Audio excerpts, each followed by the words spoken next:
Why do you think Britney Spears was more celebrated when she took on the character as a schoolgirl trying to figure herself out than she did as a grown woman owning her sexuality?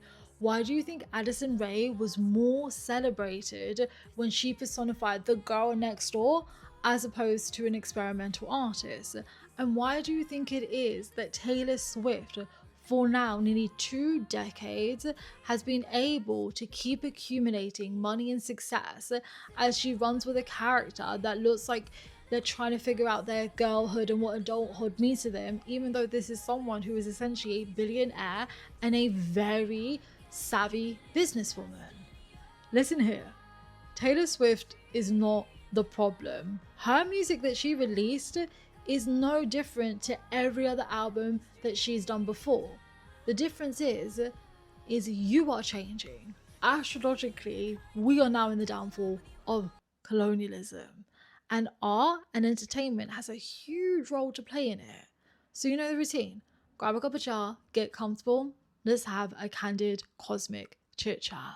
Now, the answers we're seeking as to why Taylor was always going to be perceived so terribly from 2025 onwards have a lot to do with a planet called Ketu. Now, Ketu is a planet that symbolizes venomous speech, radical truths, past life karmas, ancestral karmas, and interestingly enough, artistry, right? Now, Ketu is making its way through the 9 different types of Leo, and I want to concentrate on particularly 2 nakshatras. The first Leo nakshatra I want to concentrate on is Urdhva Phalguni. Now, Urdhva Phalguni is a sign that heavily symbolizes social values and social responsibilities.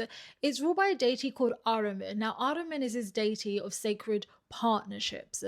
But when you look at this sign in its totality, the lesson really here is when we commit to certain social contracts or certain partnerships, not just romantic, are we willing to fulfill the responsibilities that are required of us that give us whatever fruit comes from these dynamics, these contracts, right? And the reason I want to start here is because I think when Ketu goes through Urdhva Phalguni, all of a sudden, not only do you have like huge tensions between citizens and governments, because obviously the social contract is no longer working, hence citizens are rebelling, but I think in people's personal lives, they get really, really confronted with, was it worth the superficiality or whatever status we assumed, that will come with this role? Like, are we really happy or are we performing in our relationships? Like, everything that we agree to be and go along with, is it actually fruitful? And the reason I want to bring that up is because so much of white womanhood is actually focused on girlhood. So, as we begin learning about colonialism and different kinds of oppression, one thing you will find is there is a very obvious pattern when it comes to the representation of white womanhood and the culture around what it means to be a white woman. So you have to keep in mind, right? All oppressors will try to create archetypes that make the victims of their oppression want to conform to, right? Because the whole thing is, not only do I have to enslave you and spook you so I can steal, but in order for me to sustainably keep extracting value and wealth, I need to create something that kind of numbs you as a person so you keep going along with it. And this exactly is what shapes the representation around white women, because they have a big role to play when it comes to exploitation. So look at it like this, right? White women are often portrayed and often pressurized and bullied into kind of being submissive, right? The whole thing is, an oppressor will always want their women to come across as submissive, as innocent, as very palatable, because these traits do not give purpose and power to rebelling against the oppressor, right?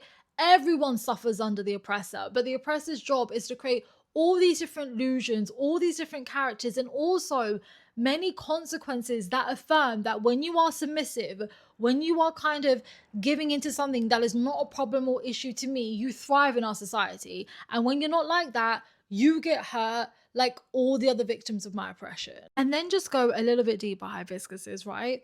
When you look at many cultures across the world, not only have they been poisoned by oppression and never really been able to detoxify themselves of it, but whiteness often is the cultural default. Think about why it is so much more palatable to be sold art and entertainment and different kinds of media that showcase that like white woman archetype compared to something that's more expressive, perhaps rebellious, and outside of that archetype. Why do you think media and entertainment companies are always happy to invest in those characters? Because it's deemed as what? Safe, profitable, but that's by design, not by default. And this is my first point. Astrologically, yes, we're in the downfall of colonialism, but also we're in the return of fascism. It's beautiful that this album and this patrol pisses you off because in real time, you are becoming more alert and conscious about the shackles that have been put around your identity. And you're not gonna wanna see another fucking cheerleader of the oppressor. So we're right on time, right? When it comes to the downfall of colonialism. But now I wanna move it along. Let's look at Paul Faguni, right? Paul Faguni is Leo type 5 today, and Paul Faguni has a lot to deal with different kinds of expression of womanhood. Also entertainment and business. But ask yourself this, why do you think it's profitable to be that kind of woman, but if you tend to express yourself in any other way that threatens or goes against, we'll say that oppresses version of a white woman, all of a sudden you will financially be in danger and it's not profitable and it's not so palatable. Because as I was kind of unpacking the responses to Taylor Swift's album, the first thing I really thought about was the adultification of a lot of marginalized girlies, right? Black girls, brown girls, Latino girls, all different types of shades are not afforded the ability to cosplay in that innocence. And it's like the world is so thirsty to see us in a certain manner that we could not profit or nor could we go along with what we are seeing with those kind of white artists. Isn't it funny that how we automatically are deemed to be political and powerful? And also, I want you to ask yourself, why do you think it is marginalized women have a heavier burden that they also feel a heavy duty to fulfill when it comes to making political messages? But white artists can get along for a very long time being apolitical. Because during Taylor Swift's whole album, there have been many genocides, there have been many social injustices. You weren't outraged then, why are you outraged now? And again, your anger is good because where are we astrologically? Downfall of colonialism. It's okay. And again, you're going to be mad because you're waking up into all the ways that we've kind of been manipulated, coerced, and forced into performing our identities. And that's to be, conforming to oppression so they can keep exploiting us, but no longer. Look at it like this. The reason you feel so angry about the Taylor Swift thing is because number one, it kind of brings up that, like the Madonna and like the whole complex.